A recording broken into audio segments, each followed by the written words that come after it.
Hi, everybody. This is Selena at Connecticut Common Sense. I am here with Linda Szynkowicz of, um, I'm sorry, Fight Voter Fraud. Sorry, That's verbal, okay. verbal words, bad. Jason isn't going to be joining us today. He is working because sometimes he has to do that. And that's okay because that's what happens with Republicans. No one pays us to go and protest and stuff like that. So sometimes we actually have to go to work. So we are here to hear all about the hijinks in Connecticut voting and elections. And I'm pretty excited about this conversation. It's something I feel very strongly about. So, Linda, why don't you introduce yourself and tell everybody who you are and what you've been doing and how long you've been doing it? Okay. So my name is Linda Szynkowicz. I am the founder and CEO of Fight Voter Fraud. Fight Voter Fraud has been around now for 6.5 years. I never in a million years imagined I would be doing this. I had run for state rep in Middletown, Connecticut. And in 2014, I was wet behind the ears, saw all kinds of things that I thought were a little funky. um, Sent in complaints to the state election enforcement, like my opponent's kids that didn't live at his house for over 20 years were still voting using his home address, Mhm. but they're married with kids in other states and also voting in other states. That was one of the first things. Okay. 2016, I met my first ballot harvester, which was also very interesting. You're not supposed to get paid to go out and solicit ballots from people or registrations, but that's a whole nother story. But it wasn't until 2018 I figured out what they were doing. So this was during the 2018 election, and we put about 100 hours into investigating the stuff that I had. I had over 6 inches of hard evidence, and I contacted the chief state's attorney's office, and they told me they didn't have the resources to go to the state election enforcement. And at that time, the state election enforcement really wasn't doing their job with the stuff from the previous years that I had brought forward. I was correct, but they never followed through on what penalties and other stuff should have been. So a friend of mine told me that it was under the purview of the FBI. Oh, yay. So I contacted the feds, and 8 days before the election, I was supposed to hand over my evidence. That morning at 7 a.m., I got a phone call telling me we can't meet with you. And I said, well, do you need to change the time, the location? And she said, no, it'll look like we're interfering with an election. And as I tell people, I mean, I was in tears because I had nowhere to go. And I already knew a year and a half of knocking on doors in the snow, in the hot weather, that there was no way I was going to lose based on the information I had already retained. Mhm. What I later found out is that within 90 days of an election, they can't. But that was the day that I started Fight Voter Fraud. So, Fight Voter Fraud has transformed itself over the last 6 years. When we first started, we were doing lawsuits. That was the first time, I guess, in 2020, we were actually in the Supreme Court here in Connecticut. Mhm. And it had to do with sending the ballots out to everyone, absentee ballots. It's against our Constitution. We had 45 days to file our lawsuit. Otherwise, what the Secretary of State did would have become law, Mhm. and there was a loophole. So we were able to raise part of the money in time, and I think it was like 43 days is when my attorney said, okay, we can move forward. But they tied our hands, and we could only use 10% of our evidence and only argue on the definition of the word illness, which was crazy. So we started off with that. We did win a federal lawsuit against one of the towns, but by the time that happened, we were so far past that. What we had started doing was investigating people to see if they are supposed to be voting where they voted, Mhm.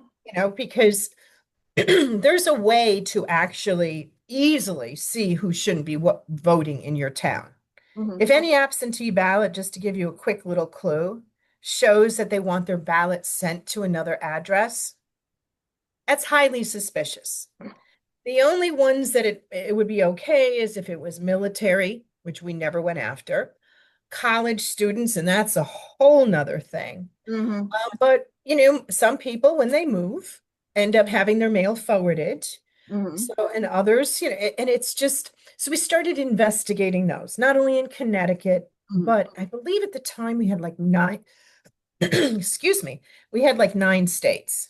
Mm-hmm. We had hundreds and hundreds of people across the country in our silent army, um, which made it very difficult with us getting the information in Mm-hmm. on what we were looking for.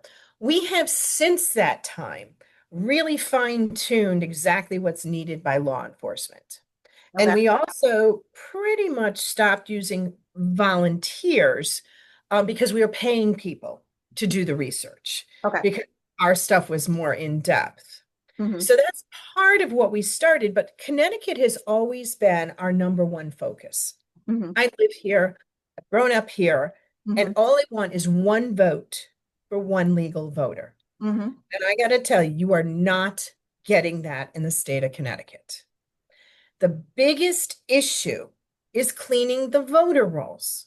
Why do we need to clean the voter rolls? Mm-hmm. Because when people die, someone may scoop up their name to go and vote, or if they were on the permanent absentee ballot list, oh, grandma would have wanted to vote this way.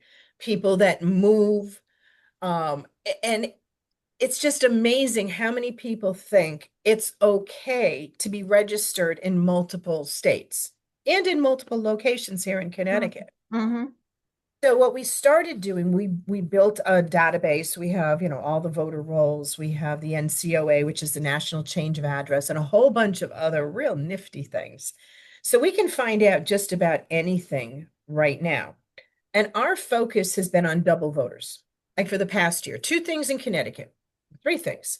The dead people. There was 542 deceased voters in 2020 that voted in the election. Some of them even voted in person. There was over 7,500 that were on the voter rolls. Mm-hmm. We ended up sending to registrar of voters, hey, this person has passed away. Here is all their information. Because it's not just saying, okay, here's their obituary. You have to prove it is actually that person. You know Mm-hmm. how many people have the same names and same birthdates across Right. the country? Of course. So we started doing that here in Connecticut. And I'll tell you, there were some registrar of voters that were wonderful, thanking us because we were helping them do their job. Because at the time, the Secretary of State's office was not giving them that information. Okay. They would literally have to open a newspaper or go online. Mm-hmm. So that was one of the things that we had been doing, and we're very proud of what we had done. And we've done it in multiple other states as well. So then we started looking at the double registered double voters. We Mm-hmm. went back to 2016 to see who voted more than once and where they were registered across the country. Now, our data system is so precise that we are only grabbing as we call it, the low-hanging fruit. Mm-hmm. Every single thing matches without variation on anything. Mm-hmm. So we project maybe we're probably catching 20% of what's actually out there. Mm-hmm. And we've delivered the double voters to North Carolina FBI. Maryland was so grateful for the ones we delivered to them with the evidence, and West Virginia. About 6 weeks ago, I was in Manhattan, Okay. and um, the New York FBI ended up getting our information on 167 of their double voters. But that one was rather unique because I'm used to handing it directly to an agent. Did you know that in Manhattan, they don't accept evidence, even from anybody in the building? So I had to go to the post office on the first floor, mail these like 4-inch 4-inch binders of information of, evidence to go 23 stories up. And then I was told it would take 2 or 3 days to get there. And I was like, what? They actually had to mail our stuff from the post office in the same building with the FBI to another post office to then have it mailed back before it could go up, which to me, that's a little bit of a waste in Seems like doing. that's an unnecessarily complicated chain of custody. Absolutely. Absolutely. So one of the other things that we also started doing an analysis on was if you are registered to vote, if you haven't voted in 4 years, that's two consecutive federal elections, Mhm. you're required to get canvassed, which means your registrar of voters have to either call you, have some come knock on your door, or more Really? appropriately, That yes, is totally news to me. I am 60 years old and I've never heard of anything like that ever. yes. Or they have to send you a letter to ask you, do you still live there? And Right. if it comes back undeliverable, they then put you on the inactive list for another 4 years, unless they hear otherwise.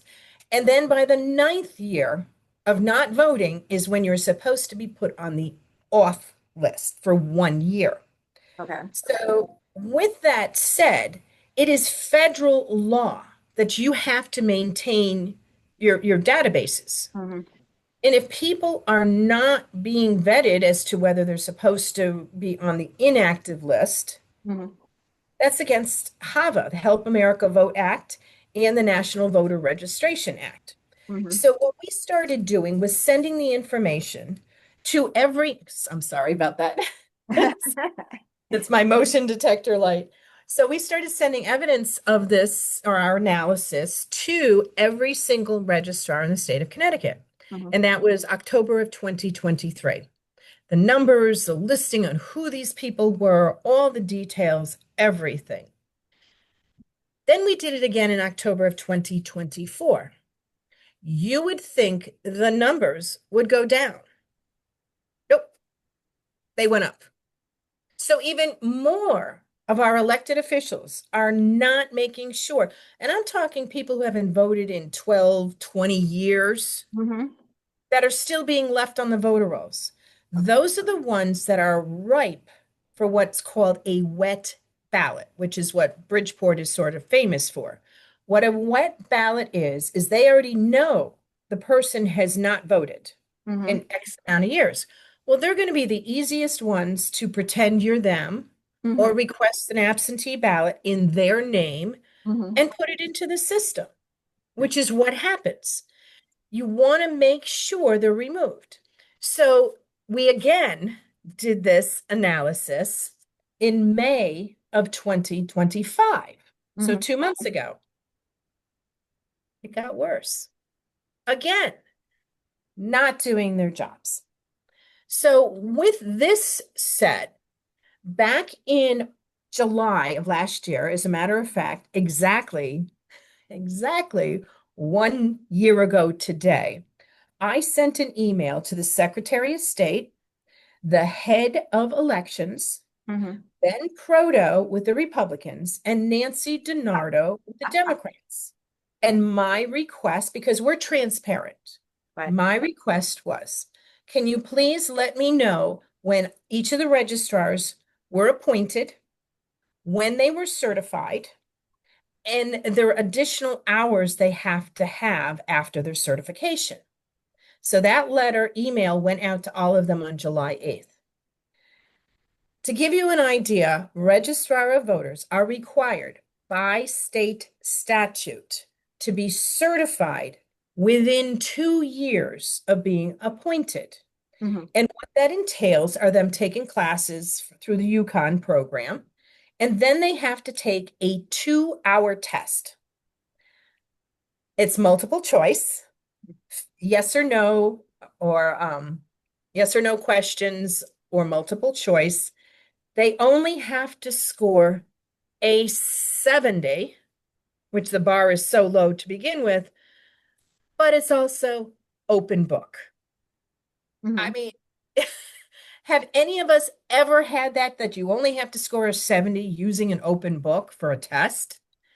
With that said, it took a month before we got the data from the Secretary of State's office. It was missing a number of the towns and a number of the registrars. Dates were missing, certification stuff. It was within 5 minutes of looking at it, and I have said this and I will continue to say this publicly. It was garbage, total garbage that they sent us. So what we did was we then, the weekend before Labor Day, we sent certified letters to every single mayor, town manager, and town selectman asking for this information as well as a copy of the ED 632. Now, the ED 632 is required by law to be filled out by both registrar of voters that they did, in fact, do their canvassing between January 1st and April 30th. Okay. Once again, the garbage we got on them not understanding even what certification was, what their ED 632 was. We had towns that wanted to charge us money for documents that we didn't want, didn't need, had nothing to do with our requests. We also had sent the same letter to every single attorney for every single town in the state of Connecticut. Now, why did we do that? Was that where we were supposed to send the letters? Of course not. Registrar of voters, even though they're in City Hall, would have been the recipients of that letter. But I wanted to make sure everybody was aware. And in the meantime, what we also did was we sent letters to every single chair of every Republican town committee in the state of Connecticut and every single Democratic committee in the state of Connecticut saying, here's the list. Here's the issue with what's going on in your town. Please help us do something. And our response with these certified letters was zero. No response. We also had sent, I think it was late 2023 that we sent this letter out with the stuff we were finding to every state rep in the state of Connecticut, every Republican, every Democrat, every state senator, both Republicans and Democrats. We also sent the list of the double voters that we had to the governor, the lieutenant governor, chief state's attorney, attorney general, secretary of state, head of the Democrats and head of the Republicans, saying these people are double registered, Connecticut and other states. I think it was 115 double voted. I actually got a call from the chief state's attorney's office. First time ever. I was so thrilled, and the investigator couldn't understand why I was so happy. And I'm like, finally, somebody is paying attention to what we're doing. So we had a 7.5-minute conversation at that time. And he said, the only thing I could tell you right now is we can't do anything with the 2016 because of statute of limitations. I said, that's fine. We're going to have a conversation the following week. The following week, I have a 38-minute conversation where he's telling us how he's never seen anything so detailed with the evidence, with all this transparency, etc. Did you say? And this was last year, last August, that I got that. Okay, 2024. So I'm thrilled. Somebody's going to do something. A week later, I get a letter from the chief state's attorney. Oh, we've decided to turn it over to the SEEC. Once again, nothing is moving forward with what we're doing. So now, with everything that we have and all the evidence, I mean, how much more can we do in notifying even local registrars? So here's one of the things that I hear. I hear registrars complain they don't have enough hours. They're not paid enough money. You have hostile work environments, which is something serious the state should actually be looking into with all of this stuff going on. But first of all, they chose to be a registrar of voters. Their Republican town committee and their Democratic committee chose a person who wanted to be the registrar of voters in their town. You know what the job entails. So you only need one vote. Once you're endorsed, nobody primaries. You're going to be the registrar. You know your job. So why is it that myself and Fight Voter Fraud are the bad guys? Because we're pointing out you are not doing your job. It's state law. You can't pick and choose. Once again, my motion detector here. You can't pick and choose what laws you want to follow. So I did something back on May 22nd that I have been telling people I never in a million years would have thought I would have done. Everyone knows whenever I say something about the state election enforcement, I say they're useless. And I tell people how my husband is saying, Linda, stop saying they're useless. And I said, okay, they're absolutely useless because nothing ever gets done. So the fact that on May 22nd, I actually picked up the phone and I called the SEEC. I haven't filed anything with them in 3.5 years because you know what? 3.5, it was almost 4 years ago. I made a mistake back then.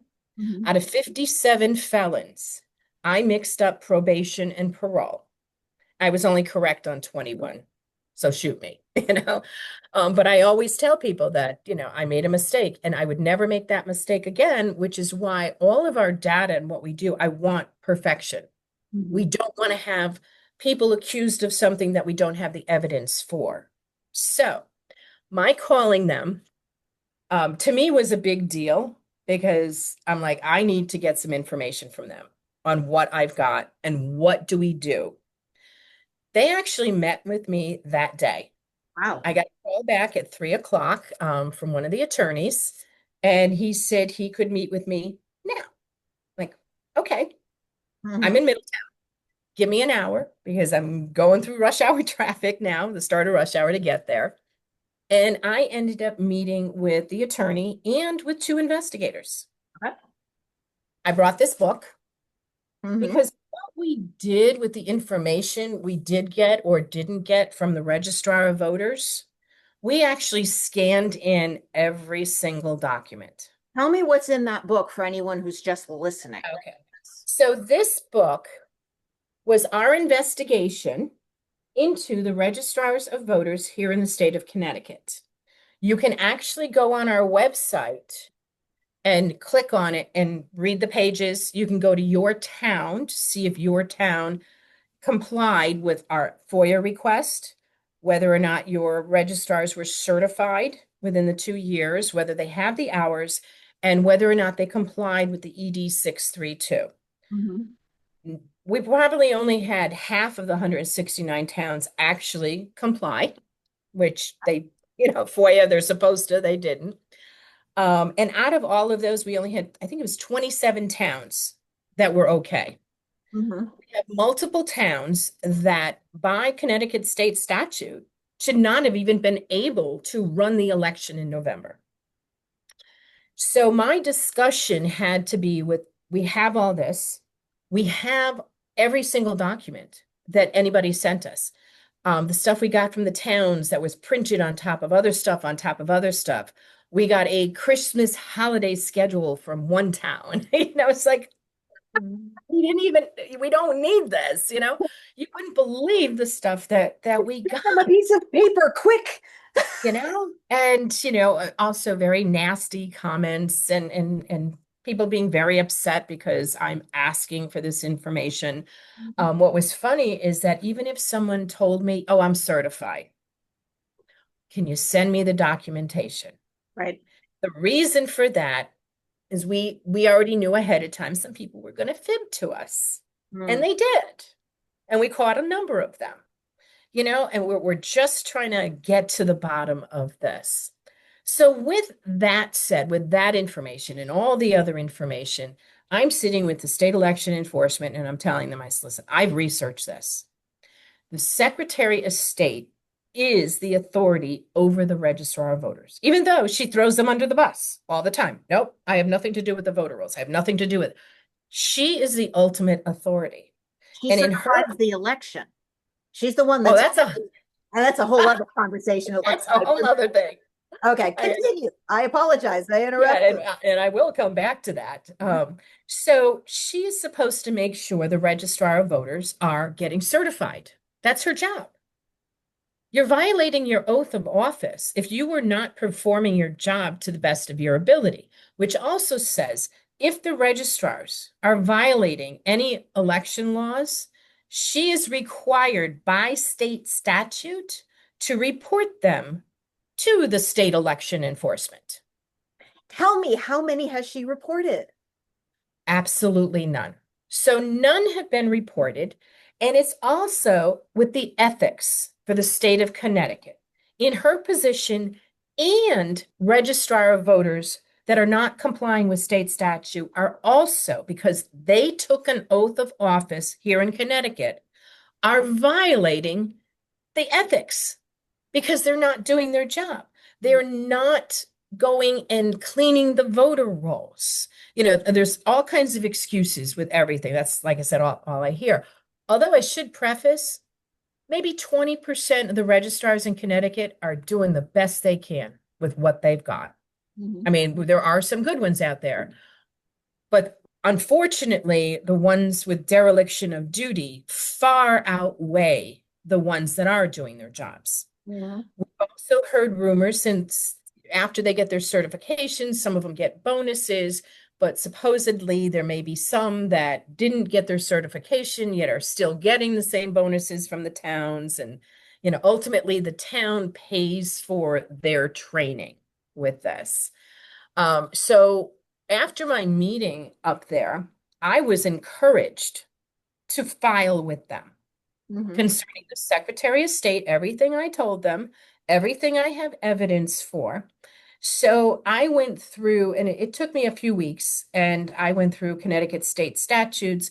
The initial filing was 400 pages with everything highlighted, everything that's in there, all the laws highlighted, so you don't even have to go into law books. I made it really easy for everyone. And then we also had a thumb drive. My best guess on the thumb drive was another 1,200 pages of evidence with everything for Connecticut violating the NVRA, the National Voter Registration Act, Mhm. and violating HAVA, the Help America Vote Act, the dereliction of duty, every single town, every single detail. Because the craziest thing is when I told you about the list of people we've let know, when I realize when I'm typing this stuff up, I'm like, I have let everybody know. And nobody does anything about anything at all.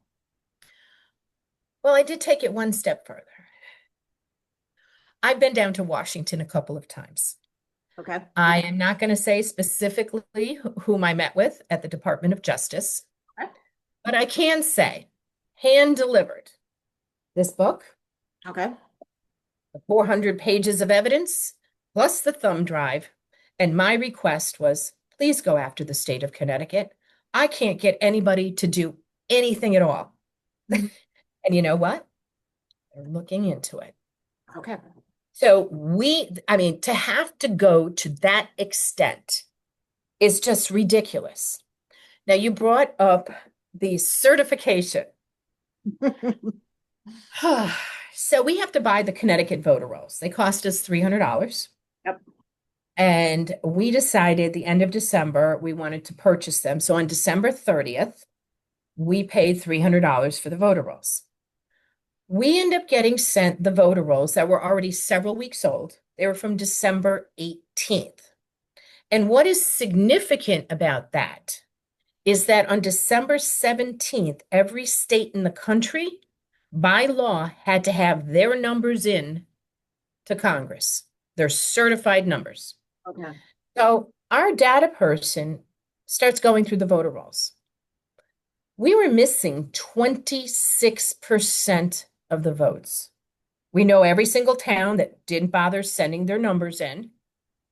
And my question was, how can the Secretary of State certify numbers when you've got 26%, like 400 and some odd thousand, that aren't in your system saying they voted?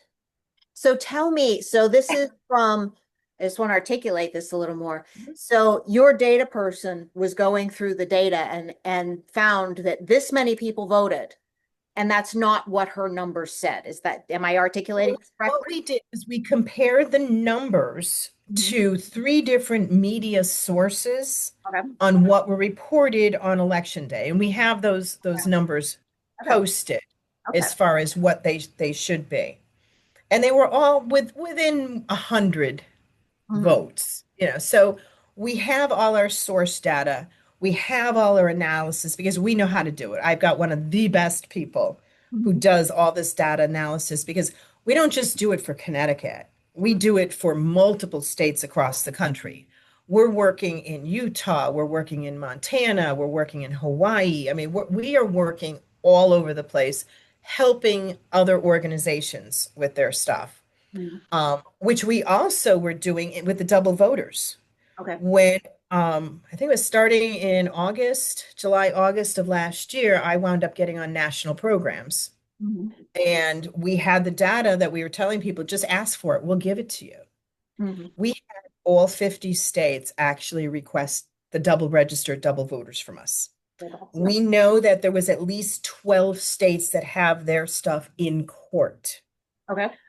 Have actually had one Secretary of State's office call me and thank me because they were sent it through another group and they said it came from us. Mhm. We are helping as many people as we can to clean the voter rolls. And it is so much easier dealing with 49 other states than in the state of Connecticut, where we also have an attorney general who would rather protect illegals and go against our Constitution. We know that because we wound up in the Supreme Court again last May 1st on Wanda the ballot stuffer from the 2023 stuff that was done. I used an obscure law that was out there.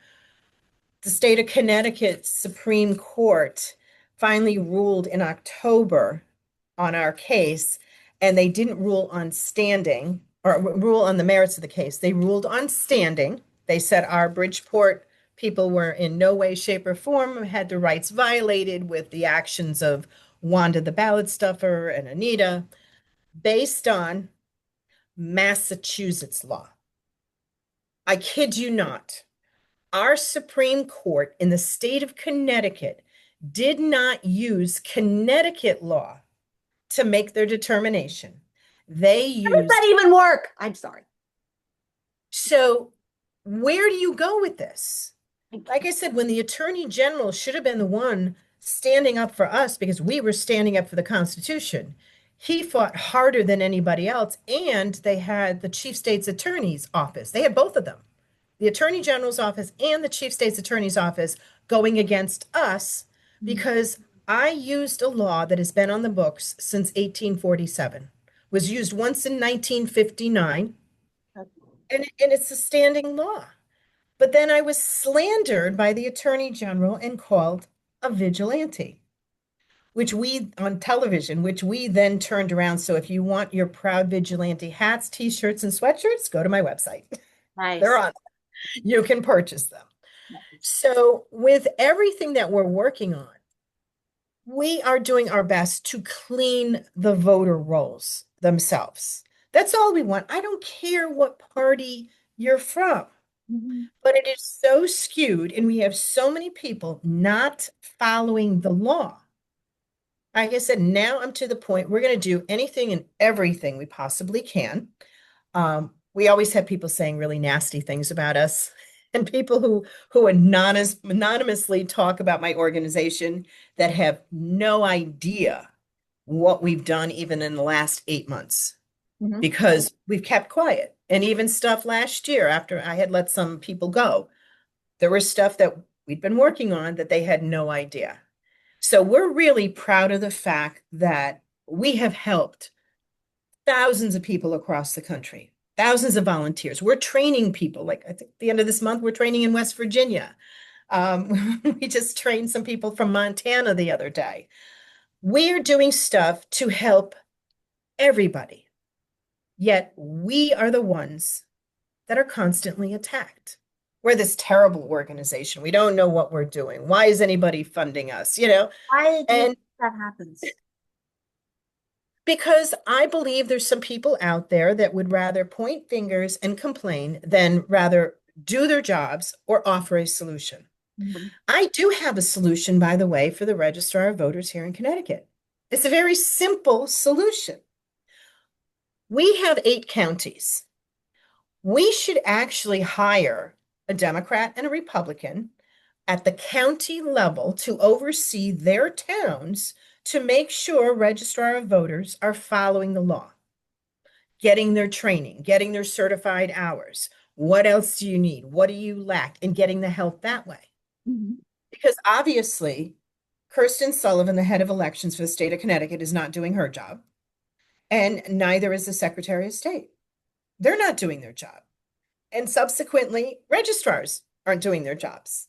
Mm. So our whole blanket thing with the SEEC also included them not removing names, etc., which unfortunately covered every single town in the state of Connecticut.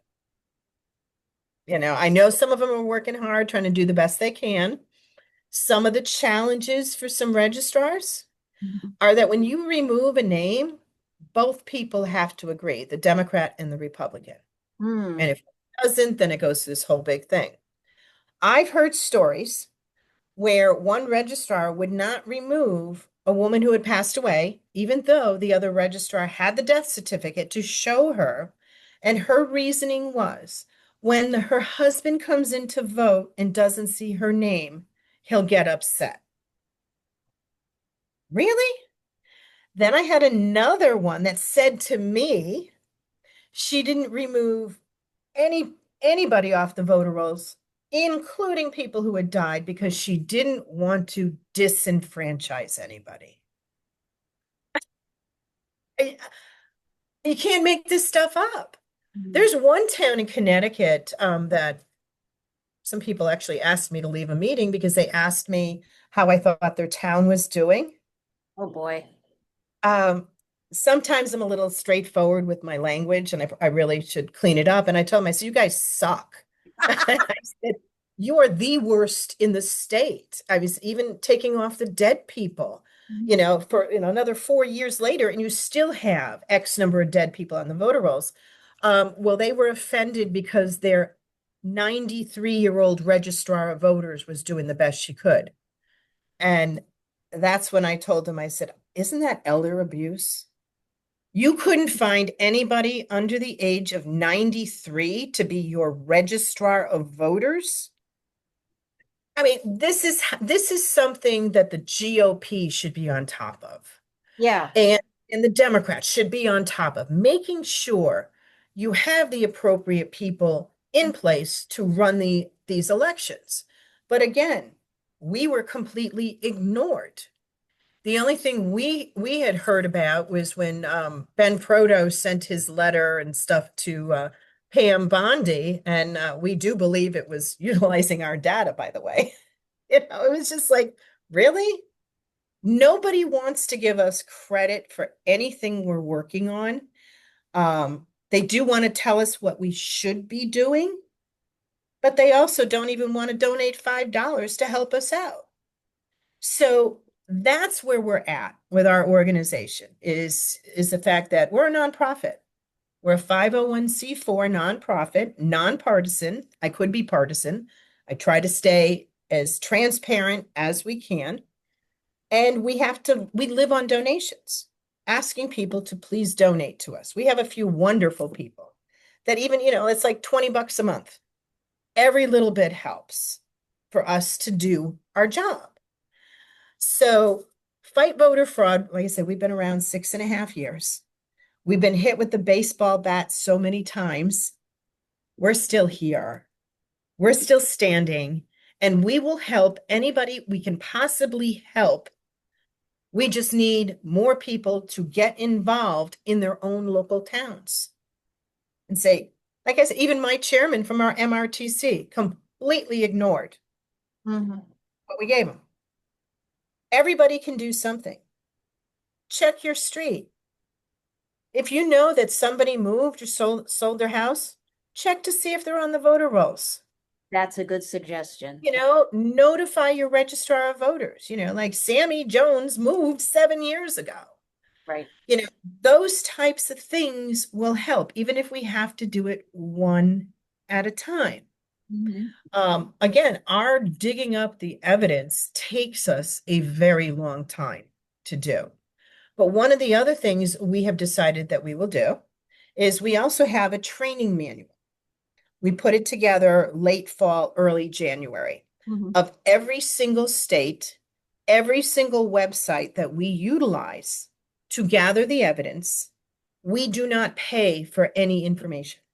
Mm. We have a training, and if people are interested, you can send an email to info.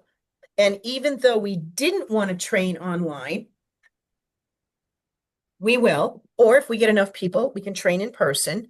And we're asking for $25, which covers the training. It covers you getting the book as long as an in-person training. And we'll show you and your friends how to do the deep dive in your town. Because we're spread so thin right now because we are working in so many states. We can't keep doing the deep dives on everybody. Well, the So, I mean, truth is, I believe that, and this is what Connecticut Common Sense is really all about, is inviting people into the process. And I believe that we are in this situation because not enough people have been engaged. So it sounds like if you were inviting people into politics, that having people who are competent running for registrar of voters is more important even than running people for, say, a congressional seat in the state legislature. absolutely. It all starts at the local level. That's where it starts. In 2018, there was 22 races determined by less than 100 votes. Mm. Some were determined by 2 or 3 votes. Wow. There are towns that have mayors that maybe shouldn't be in their positions. Mm. We also had requested the Secretary of State go to the federal website that we sent a certified letter to her so she can look up the illegals that are on the voter rolls. Mm. We put that out there nationally, and we had, again, every single state was sending us letters. Tennessee, I mean, they're what, the volunteers? Oh my God, hundreds of people were sending their letters, even to the governor and all the legislators. There is a way to find them. There is a way. Secretary of State, crickets, because she wants to keep the illegals on the voter rolls.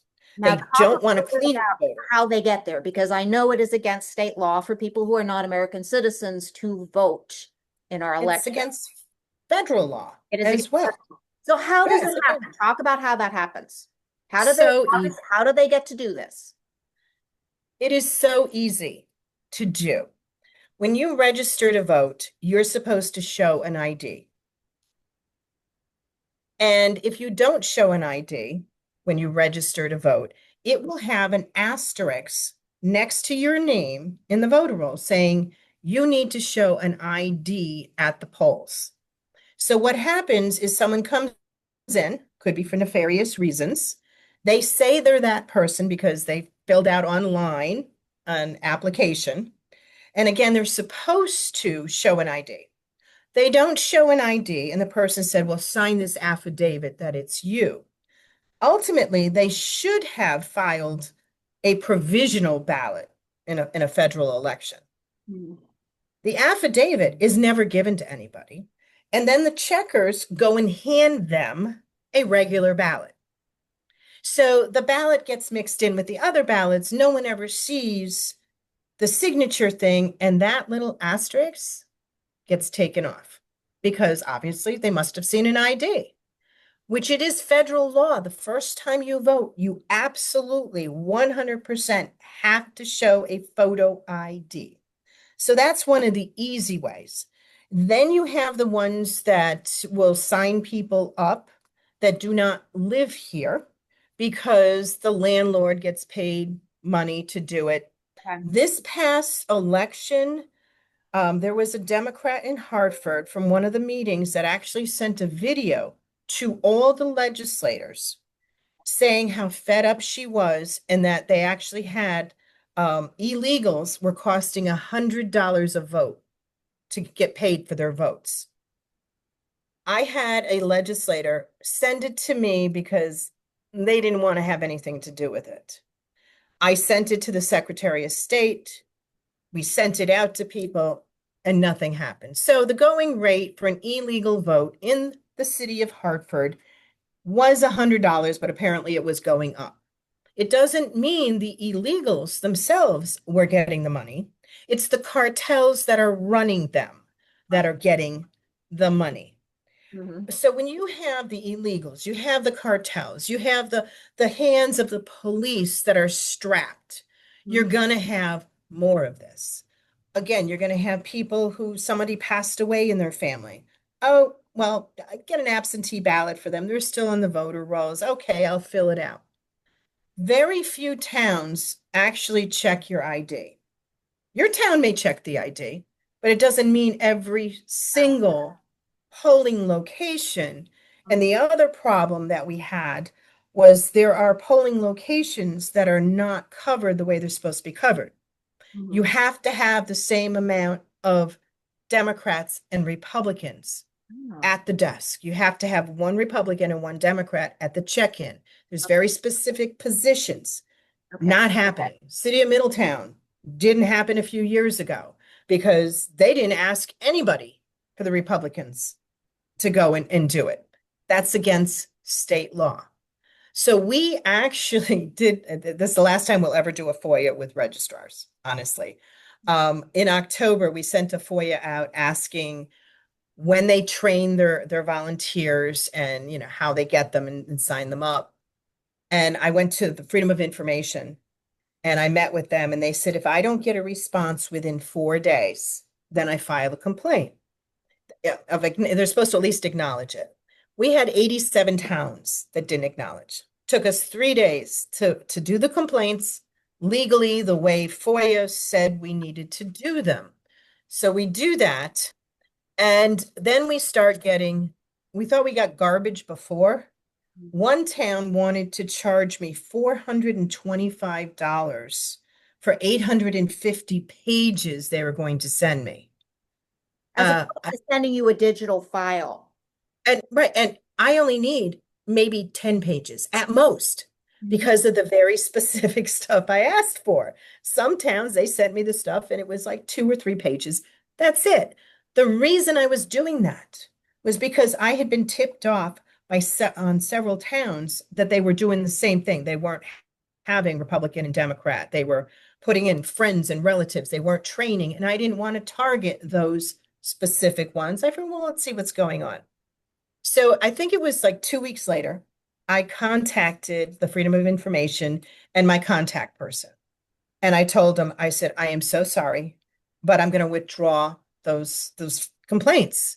And he said, why? And I said, because they're wasting my time. They have no idea what they're doing.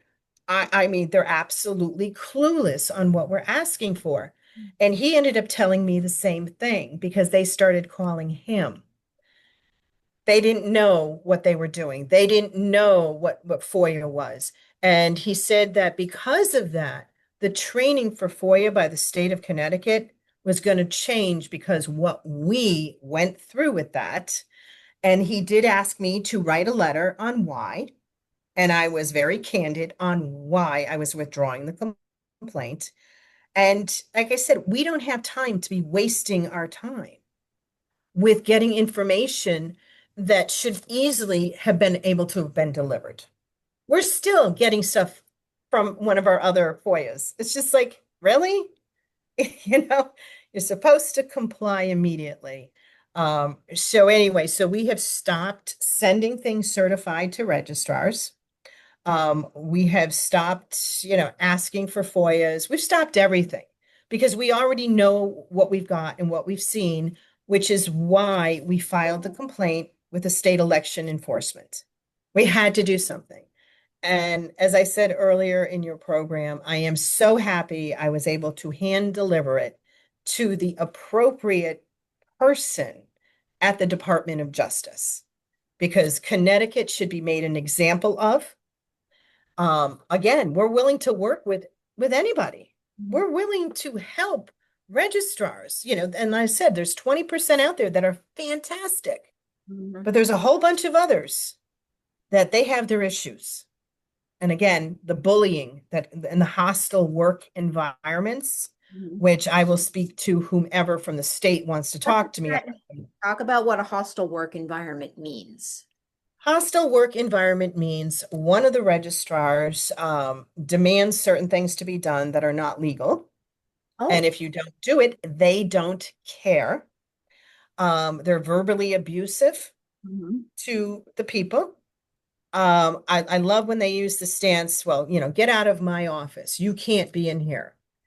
Um, yeah, the public can be in their office. It is a public building and it is a public area that a person can go to. But Mhm. you have some registrars who do not want anybody doing anything or coming into their office and even asking simple questions. Assuming We they're also, in their office because they often aren't. That's been my experience in my town. As you go and right, they're like, oh, we should email this person, or, oh, we'll be in our office on this day for this number of hours. right, for 2 hours, 2 hours every third Tuesday of the month. Right. Something needs to be done on a local level. And on a local level, I mean, even in the small towns, I understand financial constraints, but registrars do need to be paid more money. They do need to have more hours. And everything I am bringing forward is proof that they need more hours to do their jobs. There's some others that have adequate hours that just aren't doing their jobs. Mhm. We know which ones those are with all the research that we've done. But we have done our best to be as transparent as possible.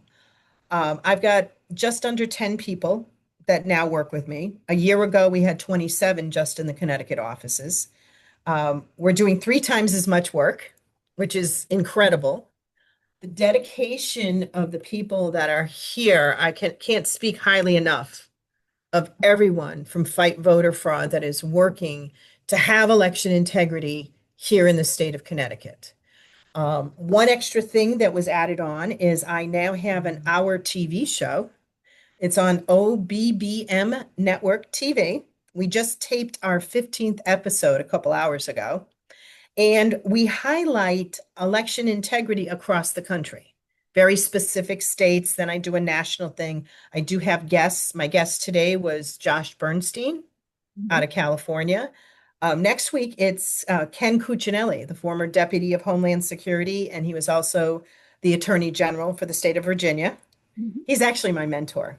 Honestly, I've known him for a number of years, and he keeps telling me, "See, you really got to get someone better than me as your mentor." But no, he's phenomenal. And after that, I already know we have lined up Pastor Andy Thomas from Nevada and Mhm. all the stuff that he's been doing with election integrity. We've had incredible people on already.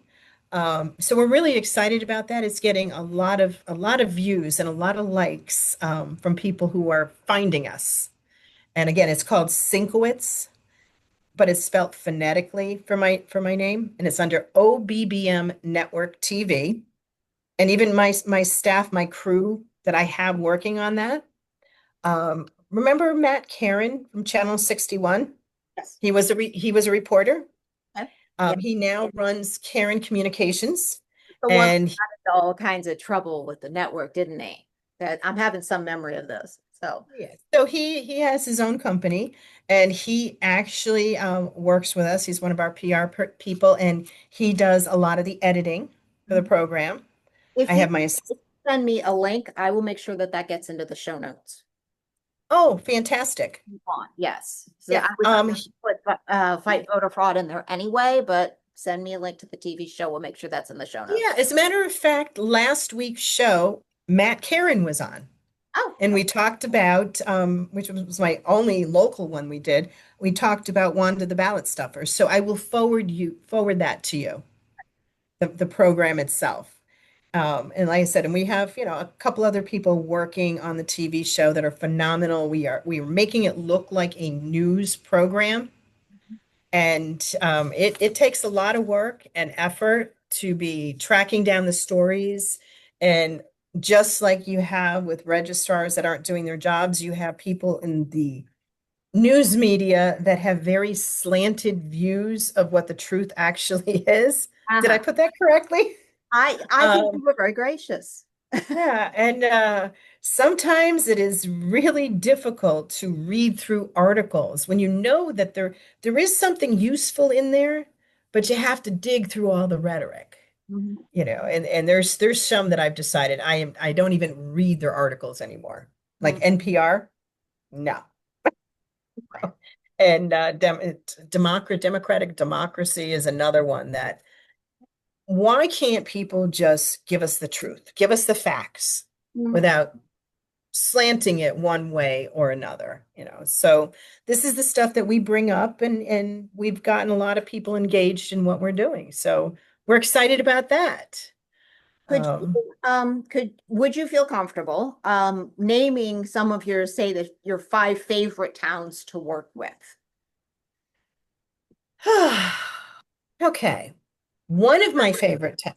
Okay, you don't have Well, to pick just five, but whatever. I would say, off the top of my head, and it has nothing to do with other people who have been very gracious with everything that they've done. I would say Berlin, Hmm. Connecticut, because I remember I was out in Detroit. Um, Ironically, that was the first time I saw President Trump. I was at an event and he ended up speaking there.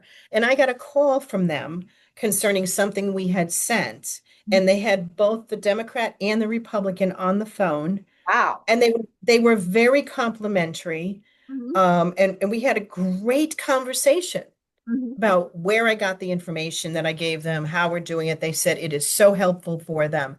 It was really nice to hear that in a phone call instead of someone from another town calling me and using words I can't use, because it's, I mean, it's just like, there are again, and it's really funny because there are some people out there that like to say negative things about us, but they're always anonymous that are out there. And it's just like I tell people, if you ever read an article that it was someone anonymous saying stuff about us, don't even believe 95% of what they're saying because they have no clue as to what they're talking about.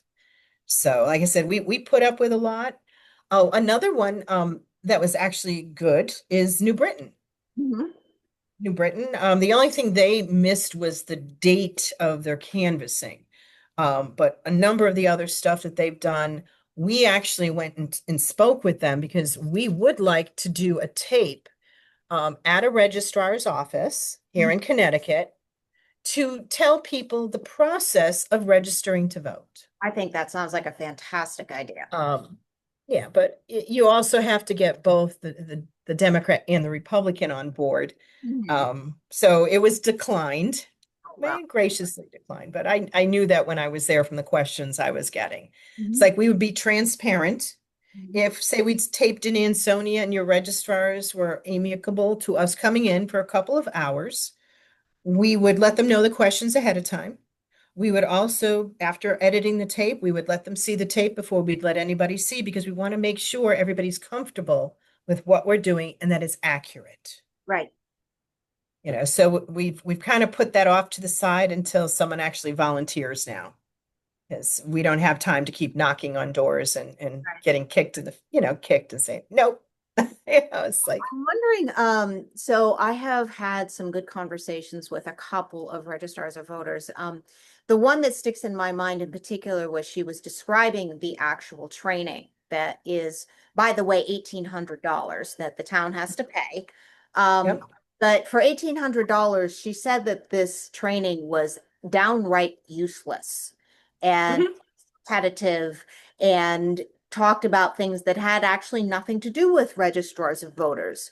And, one can also wonder if it's worth, and you can understand why people maybe don't do it and why the towns don't. It's, to have a new registrar of Well, voters come in, to charge $1,800 for something that is potentially not very useful is a but disincentive for towns to encourage people to run for. right.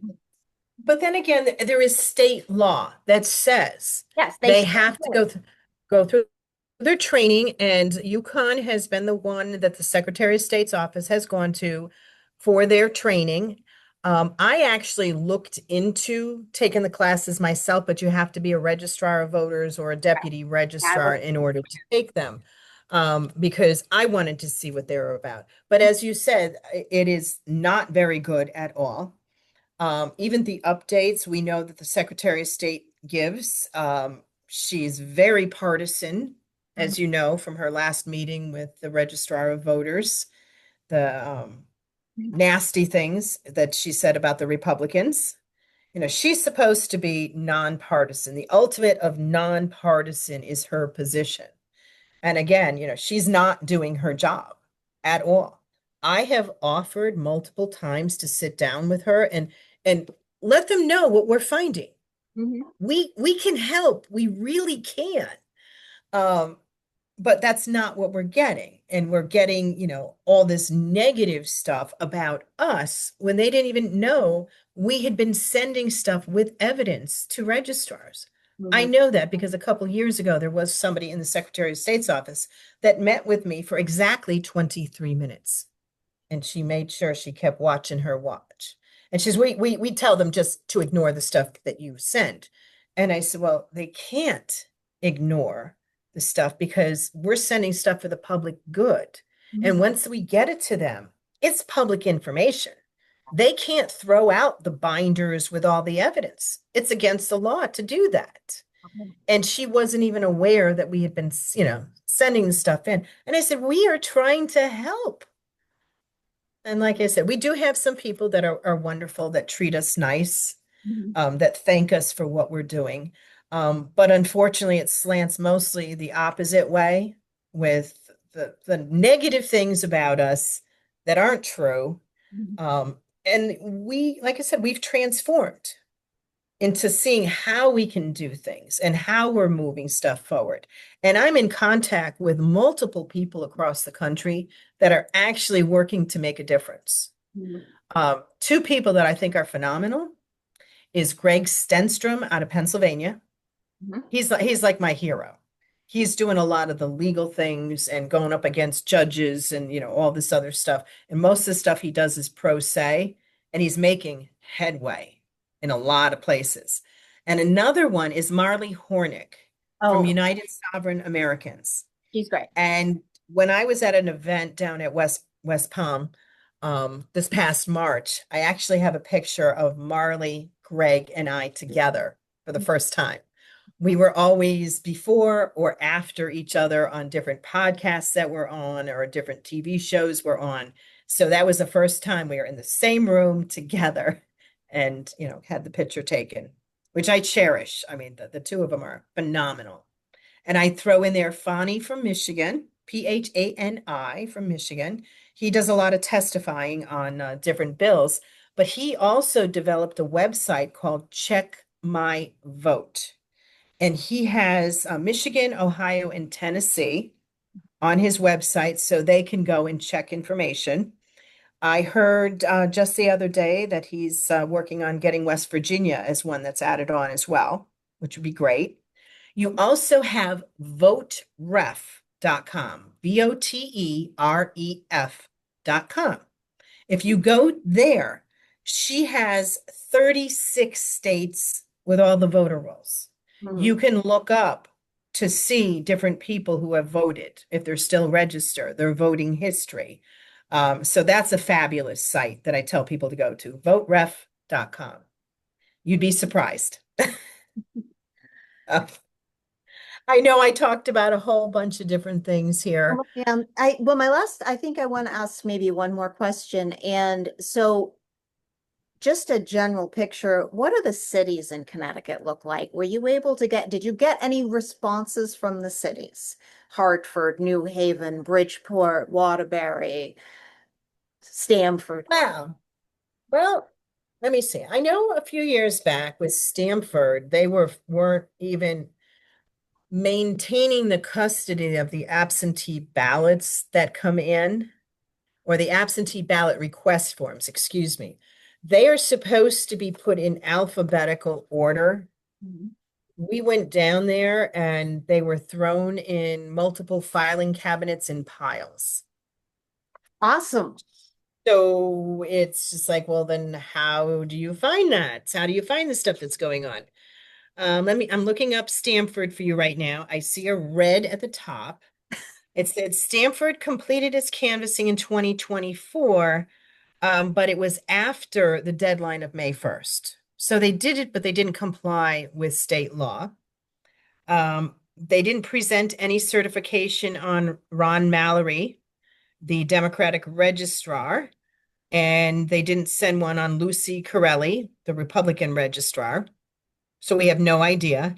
Mhm. Ron had completed his hours in 2023, and he was in compliance with that. And Lucy had completed her extra hours. So the only things that we didn't get from them were their actual certificates of their certification. But they completed that ED 632 30 days after, by law, it was due.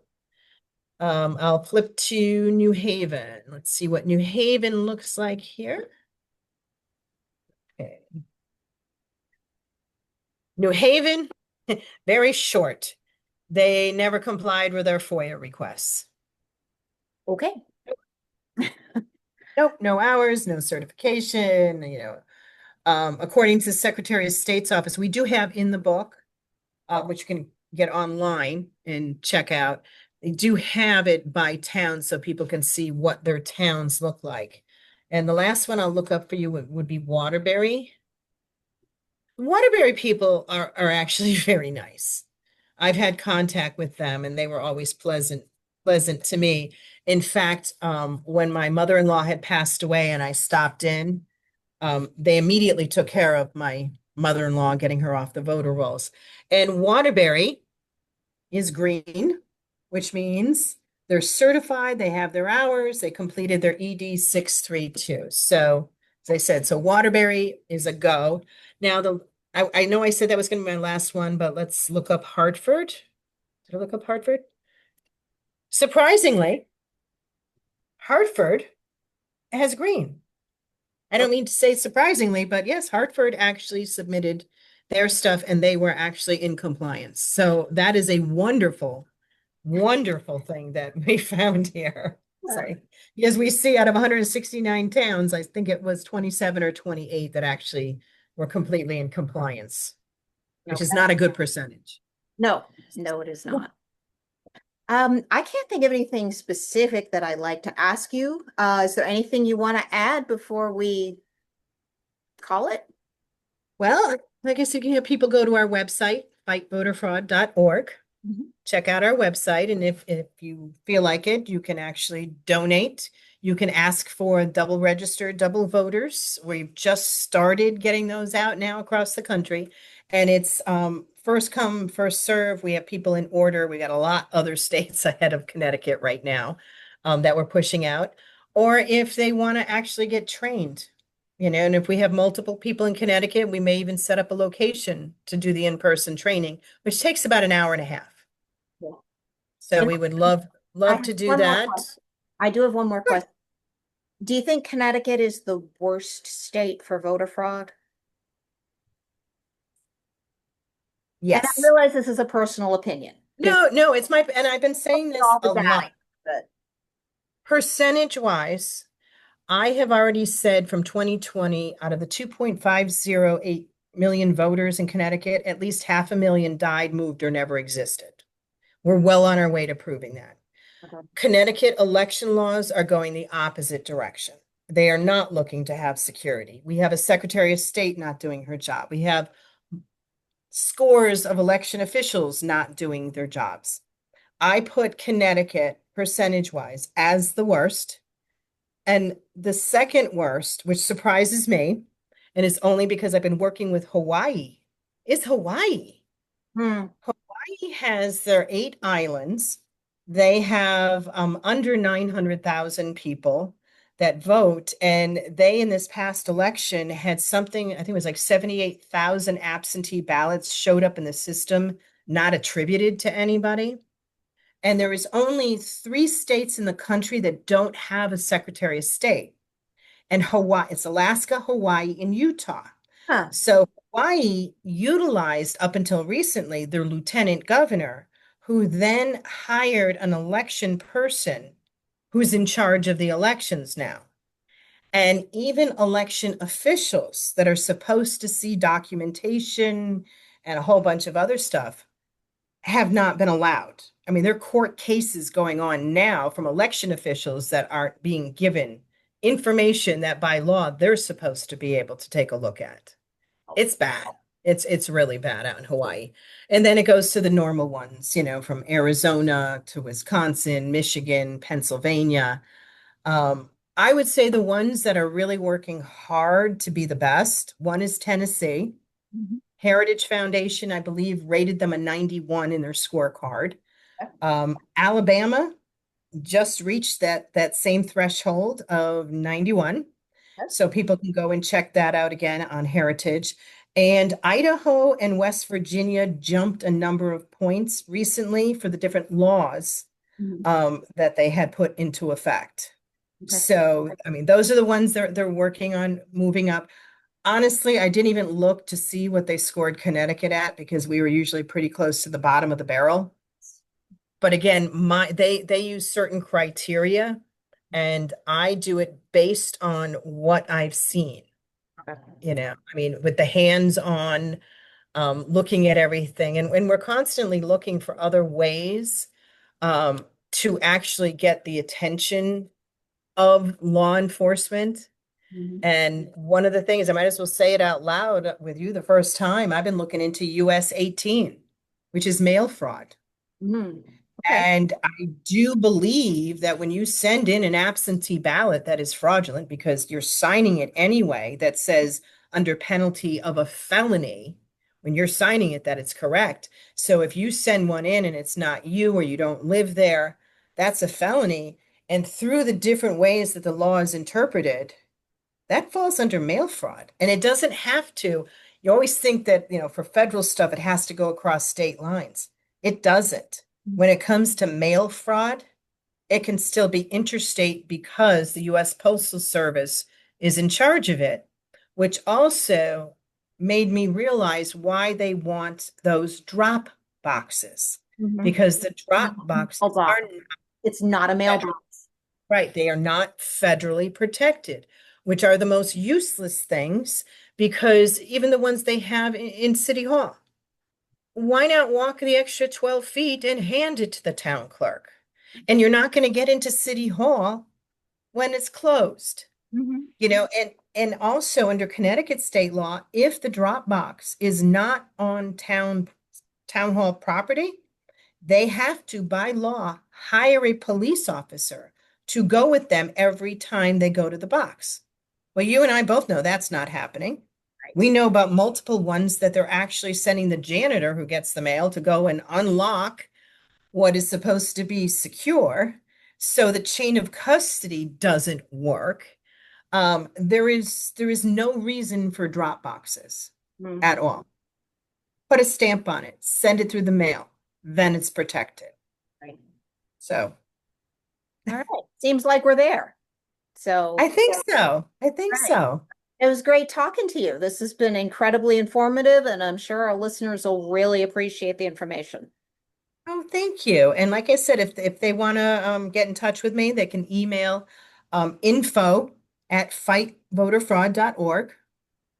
They can go to our website and we can get it that way. I don't give out my phone number as much anymore Well, because I spend too much time answering. yeah, yeah. Well, I've already figured that part out. I mean, it's yeah. I could write a book on some of the stuff that's going on and Well, maybe people have someday you will. Someone, yeah, that yeah. someone. Yep. And if and when I do, it'll be called One Vote for One Legal Voter. Very good. That's all we want. All right. It's great Well, talking. thank you. You too. Thank you so much. And I will email you this past week's episode of our TV show. Perfect. Yeah, we can put it in the links. All right. Perfect. Yeah. Thank you so much. Thank you. All right. Uh, All set? okay. Stop. It's not working. There we go.